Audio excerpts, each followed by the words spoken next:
Hello दोस्तों, हम आपके लिए लेकर आए हैं पाकिस्तानी मीडिया का एक और लेटेस्ट वीडियो।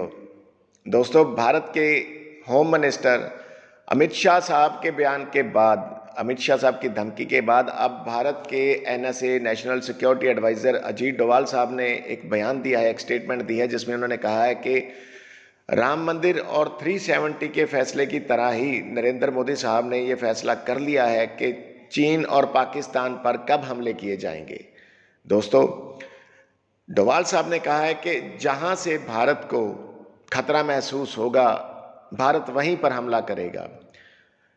दोस्तों, इस बयान से भारत के किसी भी पड़ोसी मुल्क को कोई तकलीफ नहीं हुई सिवाय पाकिस्तान के, क्योंकि हम सब जानते हैं कि पाकिस्तान भारत के खिलाफ दहशतगर्दाना कार्रवाइयां करवाता है। कश्मीर में पहले भी करवाता था, आज भी करवा रहा है। दोस्तों, अजीत डोवाल साहब का पाकिस्तान के अंदर कितना खौफ है, ये जानने के लिए इस वीडियो को आखिर तक देखें और प्लीज हमारे चैनल को सब्सक्राइब करना ना भूलें। जय हिंद, जय भारत। राम मंदिर और आर्टिकल 370 के फैसलों की तरह नरेंद्र मोदी फैसला कर चुके हैं कि पाकिस्तान और चीन के साथ जंग कब लड़ी जाएगी। ये वाली धमकी भी उस बयानिए में शामिल है। अब मेरे सवाल के साथ साथ आप जरा इसका भी जवाब दे दें कि अदराक है पाकिस्तान को इसका और वज़ीर आज़म को? इस पे इतराक की जरूरत ही नहीं है। अगर एहसास अब हुआ है तो बहुत बड़ी नाकामी है पॉलिसी की। इसका मतलब है कि प्राइम मिनिस्टर को अभी तक ब्रीफ नहीं किया गया सिक्योरिटी इश्यूज के ऊपर। ये मसला तो 2007 से चल रहा है। 2007 से अफगानिस्तान से हम, बस उससे पहले भी, जनरल साहब हिस्ट्री जानते हैं, उससे पहले भी हम पर हमले हो रहे हैं। जलालाबाद, कंधार, दूसरे इलाकों में जो 7 से 11 कॉन्सुलेट कायम किए गए थे हिंदुस्तान के, उनका मकसद क्या था? वहाँ से कोई वीज़ा लेने नहीं आता।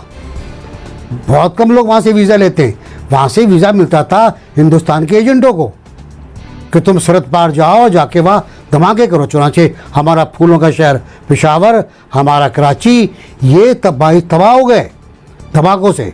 अजीत डोवाल की जो पहली डॉक्ट्राइन थी, जिसका नाम ही अजीत डोवाल डॉक्ट्राइन है, वो 2011 में आई थी और उस पर कहा था हमें लड़ने के बजाय अब ग्रुपों को सपोर्ट करना होगा। अब वो ग्रुप दारे तालिबान का उसका नाम लिया, हम उनको फंडिंग करेंगे, हम उनको इक्विपमेंट देंगे। कलभूषण क्या था? कलभूषण आतिफ क्या था? वो मुझे कहाँ है, मुझे पता नहीं आजकल किस जगह पर है वो, उसका औकात क्या होना है इसका मुझे पता नहीं। लेकिन वो ईरान, अफगानिस्तान और पाकिस्तान तीनों जगह एक्टिव था। वो तीनों जगह एक्टिव था। उसके पासपोर्ट पर, अब ज़ाहिर ईरान से पासपोर्ट उसका दोबारा जारी हुआ था, वहीं स्टैंप लगा था। अफगानिस्तान से गया था, कराची आया था, कराची के बाद वो कोयटा में था, बलूचिस्तान में था, वहाँ उसने पूरा नेटवर्क बनाया था। तो अगर हमें इसका नहीं पता, हमें इसका इदराक नहीं, तो हमें कुछ भी नहीं पता। हम ये है कि ये उस कॉन्टेक्स्ट में उन्होंने कहा कि उनको मिसाइल टेक्नोलॉजी में अब अमेरिकन सैटेलाइट्स की एक्यूरेसी अवेलेबल होगी, तो उन्होंने कहा कि हम मारेंगे, और इस सब की बात है। बाकी यहाँ कहा गया कि अब्दुल्ला यहाँ आए हैं, यहाँ से अब्दुल्ला सीधा इंडिया चले गए थे, और जो गुफ्तगू उन्होंने इंडिया की वो भी जरा पढ़ लें। उन्होंने पाकिस्तान की, जो भी पाकिस्तान आता है वो इंडिया चला जाता है।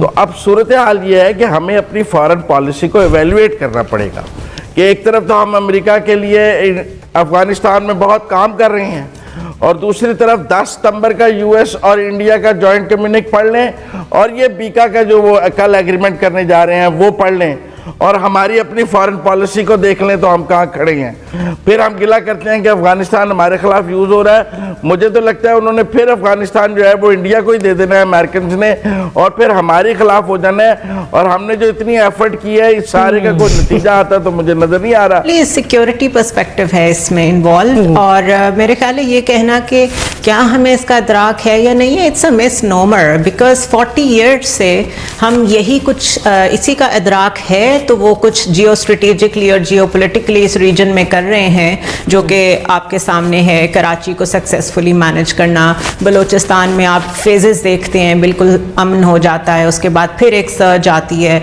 फिर आपको सेक्टेरियन वायलेंस की बिल्कुल खामोशी मिलती है, फिर एक मौलाना जो है उनका कत्ल हो जाता है। सो बेसिकली ये मुस्तकिल 40 साल हो गए हैं। जनरल अमजद इस चीज़ को इंडोर्स करेंगे कि पाकिस्तान यही कर रहा है।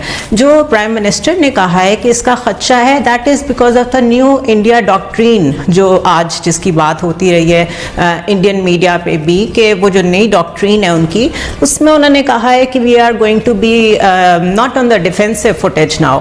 हम लोग अटैक करेंगे जस्टिस के ऊपर, जिस फॉरेन लैंड से हमें खतरा होगा उसकी लैंड में जाके हम अटैक करेंगे।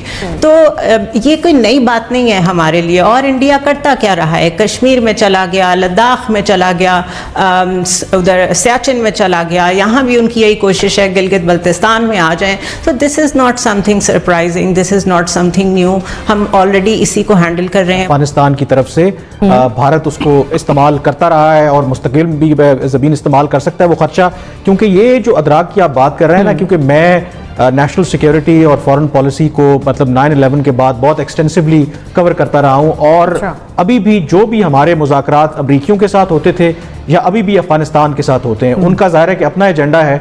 हमारा हमेशा जो टॉप 3 एजेंडा आइटम्स होते थे वो हमेशा यही हैं कि जी अफगानिस्तान की जो सरजमीन है वो पाकिस्तान के खिलाफ इस्तेमाल हो रही है, वो TTP हो, वो दाइश हो, उसमें रॉ और NDS मिलकर काम कर रहे हैं। और ये एक ओपन सीक्रेट है, इसके ऊपर बहुत ज़्यादा बात हो चुकी है, तो इसमें तो कोई शक नहीं है कि इसमें कि कोई ये नई बात है। रही बात जो अजित डोवल की बात है, वो भी कोई नई बात नहीं है। उन्होंने मोदी सरकार गवर्नमेंट ज्वाइन करने से पहले वो उन्होंने एक थिंक टैंक के साथ खिताब करते हुए उन्होंने एक टर्म कॉइन की थी, ऑफेंसिव डिफेंसिव। मतलब उनका ख्याल है कि भारत बहुत अरसे तक जो है ना उनकी अप्रोच डिफेंसिव रही है कि पाकिस्तान जो भी कार्रवाइयां मुबैना तौर पर करता रहा है, भारत ने हमेशा मुज़ाकरात का सहारा लिया और कभी प्रोएक्टिव अप्रोच नहीं अपनाई। तो ऑफेंसिव डिफेंसिव का मतलब ये था कि पाकिस्तान के अंदर जो उनकी अंदरूनी कमजोरियां हैं उनको आप एक्सप्लॉइट करें, क्योंकि 9/11 के बाद पाकिस्तान में दहशतगर्दी की जंग जारी थी और उन्होंने नाम लेकर के कहा जैसे TTP जैसे ग्रुप हैं, आप उनको फंड करें,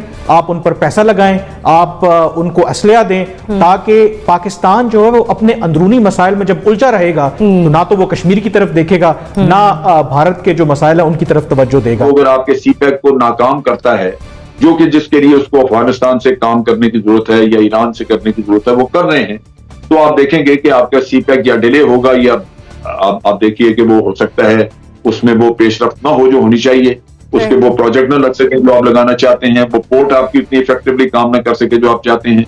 अगर किसी जगह पे टेररिज्म होगा, कोई खराबी होगी, तो वहां कौन है पागल जो जहाज अपने लेके आएगा माल उतारने के लिए। तो ये चीजें आपकी इकोनॉमी को जब डैमेज करेंगी तो ऑटोमेटिकली आपके लिए मसले बनने शुरू होंगे। आप अपने वेपन खरीदना चाहते हैं वो नहीं कर सकेंगे, अवाम को सब्सिडीज देना चाहते हैं वो नहीं दे सकेंगे। नतीजा ये कि अवाम में भी डिससेटिस्फेक्शन, ये सारे इश्यूज उससे रिलेटेड हैं जो वो कर रहे हैं। और दूसरी तरफ ये है कि नैरेटिव छोड़े जाते हैं जिससे कि आप अपने मुल्क में खुद ही मायूसी फैलाना शुरू करते हैं। ये हाइब्रिड वॉर के साथ उसको कंबाइन करते हैं और उसमें आप अपनी कौम में ऐसे नैरेटिव बोलना शुरू करते हैं कि वो मायूसी उससे फैलनी शुरू हो और उससे यूं लगे कि जैसे आप बस खुद ही खुद खत्म होने वाले हैं, क्योंकि आप कर कुछ नहीं रहे, ये नहीं हो रहा, वो नहीं हो